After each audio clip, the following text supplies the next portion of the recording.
Tuition से आते ही सिया सीधे अपने कमरे में चली जाती है और बेड पर बैठकर रोने लगती है।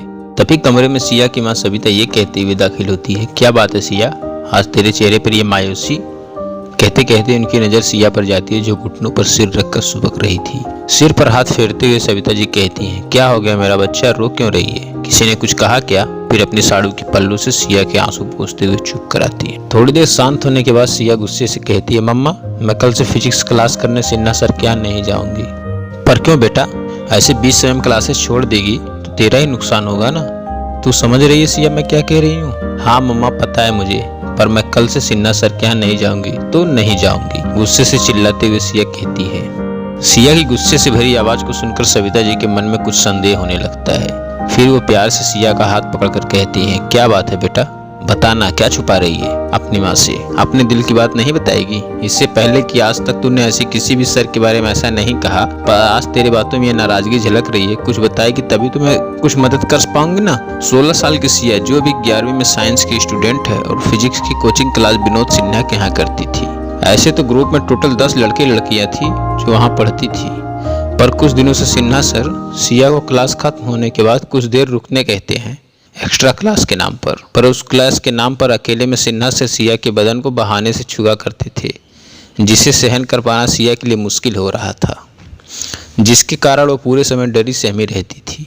कई बार तो सिया ने क्लास ही छोड़ दिया, पर 2 दिन पहले जब सिया के पापा सुमित ने सिया को डांटते हुए कहा, सिन्हा सर का कॉल आया था, तुम कुछ दिनों से कोचिंग सेंटर नहीं जा रही हो।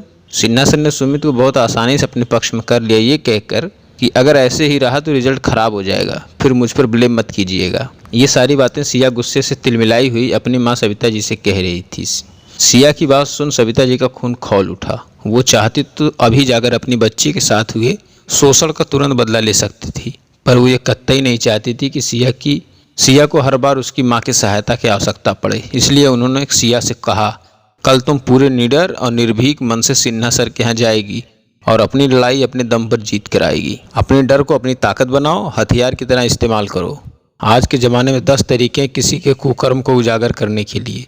फिर सिया को उसका मोबाइल हाथ में थमाते हुए कहती है, ये है तुम्हारे डर पर जीत पाने का तरीका। कल तुम अपने मोबाइल पर सिन्हा सर के करतूत का वीडियो बना लेना और उसे वायरल कर देना। देखना कैसे उनका डर उनके चेहरे पर दिखता है, तब देखना मजा बेटा, पब्लिक कैसे उन्हें जूते मारती है। तब धरी की धरी रह जाएंगी उनकी डिग्री या उनका ज्ञान, जिसका उन्हें बहुत घमंड है। सविता जी की बातें सुनकर सिया के चेहरे पर आत्मविश्वास की रेखा खिंच जाती है। वो अगली सुबह पूरे आत्मविश्वास के साथ उठती है और तैयार होकर सिन्हा सर की क्लासेज जाती है। सिया ठीक वैसा ही करती जैसा सविता ने बताया था।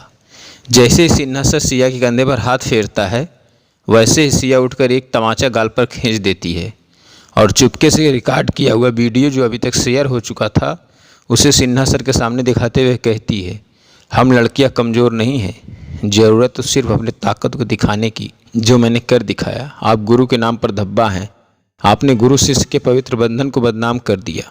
अब आपकी सज़ा यही है कि आप जिस ताकत के बल पर मासूम लड़कियों को अपना शिकार बनाते थे वो सिर्फ नाम की रह जाएगी, क्योंकि इस वीडियो को देखने के बाद कोई माता पिता अपनी बेटियों को यहाँ पढ़ने नहीं भेजेंगे। ऐसा कहकर सिया बड़े शान से अपना बैग उठाती है और बाहर निकल जाती है। प्रिय पाठकों, गुरु और शिष्य का रिश्ता बहुत बड़ा होता है, तभी तो गुरु को गोविंद से श्रेष्ठ माना गया है। गुरु गोविंद दो खड़े काके लागू पाए, बलिहारी गुरु आपने गोविंद दियो बताए। गुरु और गोविंद यानी भगवान एक साथ खड़े हों तो किसी को प्रणाम करना चाहिए, गुरु को अथवा गोविंद को। ऐसी स्थिति में गुरु के श्री चरणों में शीश झुकाना उत्तम है, जिनके कृपा रूपी प्रसाद से गोविंद का दर्शन करने का सौभाग्य प्राप्त होता है। पर इंसान की गलत दृष्टि की वजह से इस पवित्र बंधन को भी शर्मसार कर दिया है। इस कहानी के माध्यम से आप लोगों के समक्ष सिर्फ अपने विचार को रख रही हूँ। मेरा मकसद किसी की भावनाओं को आहत करना नहीं। ये रचना पूरी तरह मेरी लिखी हुई है, संगीता गुप्ता। दोस्तों, अगर कहानी पसंद आई हो तो लाइक शेयर सब्सक्राइब करना ना भूलें।